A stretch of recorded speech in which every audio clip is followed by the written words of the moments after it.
Laksar police की team ने 10 litre अवैध कच्ची शराब के साथ एक आरोपी को गिरफ्तार किया है। आरोपी शराब तस्कर काला लक्सर के बाकरपुर गांव का निवासी है, जिसके खिलाफ पुलिस ने आबकारी अधिनियम एक्ट के तहत मुकदमा दर्ज किया है।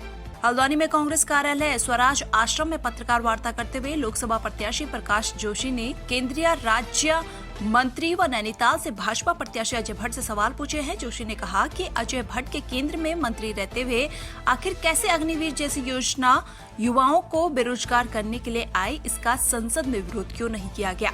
गोद लिए गांवों का क्या हुआ? सांसद निधि कहां खर्च की गई? रक्षा कॉरिडोर उत्तराखंड में क्यों नहीं आया? प्रदेश में एक भी नया केंद्रीय विद्यालय क्यों नहीं खोला गया? सैनिक स्कूल पीपीपी मोड पर क्यों डाला गया? वहीं ऐसे तमाम प्रश्नों की झड़ी लगाते हुए प्रकाश जोशी ने कहा कि मात्र पीएम मोदी के नाम पर चुनाव लड़ने वाले चेहरे इस बार जनता की नजरों में चढ़ गए हैं और इस बार जनता खुद को छले जाने का बदला जरूर लेगी। देखिए, पहला सवाल तो उनकी निष्क्रियता पर ही क्वेश्चन मार्क है। अपनी सांसद निधि का 17 करोड़ में मात्र 7 करोड़ खर्च करा, 10 करोड़ वापस चला गया। उसका जवाब दें, बहुत काम हो सकते थे उससे। दूसरा, जिन गाँवों को उन्होंने गोद लिया उन गाँवों की तरफ पलट कर नहीं गए, उनकी दुर्दशा है। तीसरा अग्निवीर नाम की जो योजना हम पे थोपी गई, युवाओं पे थोपी गई, हमारे युवाओं का भविष्य बर्बाद कर दिया। फौज में भर्ती होने का सपना लेने वाले हमारे नौजवानों को सिक्योरिटी गार्ड बनाकर रिटायर कर रहे हैं और उनके रक्षा राज्य मंत्री रहते हुए ये हुआ है। इसका वो जवाब दें, ये पाप उन्होंने क्यों किया? पूरे देश में अलग अलग जिलों में रक्षा कॉरिडोर बन रहे हैं जिसमें बहुत लोगों को रोजगार मिल सकता है। वो रक्षा राज्य मंत्री हैं, वो चाहते तो यहाँ भी एक रक्षा कॉरिडोर ला सकते थे, क्यों नहीं लाए? उत्तराखंड में 5 केंद्रीय विद्यालय स्वीकृत हुए हैं, 5 संसदीय क्षेत्र हैं, तो कम से कम तो एक तो अपने आप ही मिल जाना चाहिए था। और आपको हैरानी होगी कि 5 जो केंद्रीय विद्यालय हैं उसमें इस संसदीय क्षेत्र में एक भी केंद्रीय विद्यालय नहीं आने वाला है। ये भी उनकी गलती है। सैनिक स्कूल जो अभी स्वीकृत हुए उसको उन्होंने पीपीपी मोड पे डाल दिया है, जबकि वो रक्षा मंत्रालय के खर्चे से वो करवा सकते थे, सरकारी उससे करवाते, बच्चों को फीस में राहत मिलती। ये इस तरह के आरोप उन पर हैं जिनका उनको जवाब देना चाहिए। सर, डीडी, सीडी और ईडी।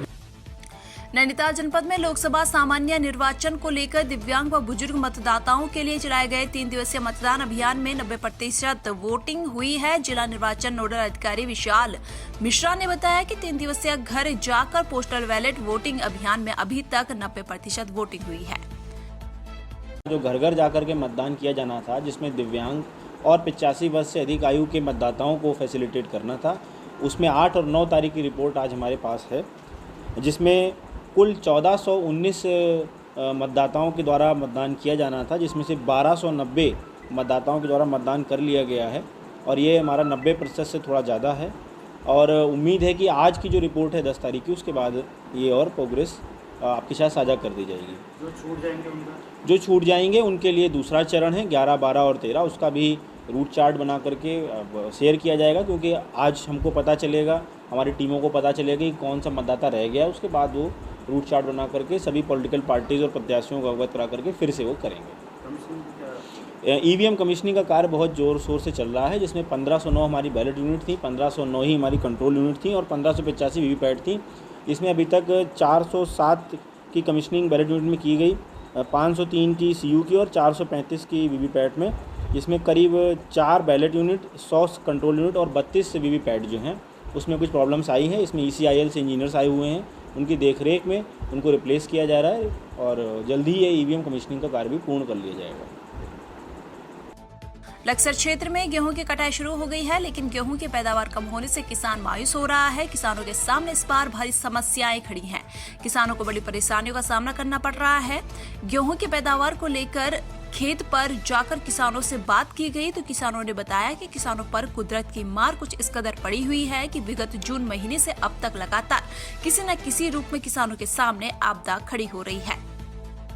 विगत पिछले जून के माह के आसपास यहाँ बहुत भयंकर आपदा आई थी, जिसमें सरकार द्वारा जो है राहत राशि भी प्रदान की गई थी, लेकिन वो इतनी नहीं थी। वो ऊँट के मुंह में जीरा डालने वाली बात थी। उसके बाद हम किसानों को सभी को ही यह आशा थी कि आने वाले आगामी गेहूं की जो कटान होगी कि उसकी भरपाई हम उसमें कर पाए। लेकिन ऐसा हो नहीं रहा है। अतिवृष्टि ओलावृष्टि होने के कारण यहाँ जो फसलें हैं उनमें जो है जो झड़प है वो बहुत कम है। लगभग 2 सवा 2 कुंटल प्रति बीघे का एवरेज यहाँ आ रहा है, जिसमें किसान को पूरी राहत नहीं है।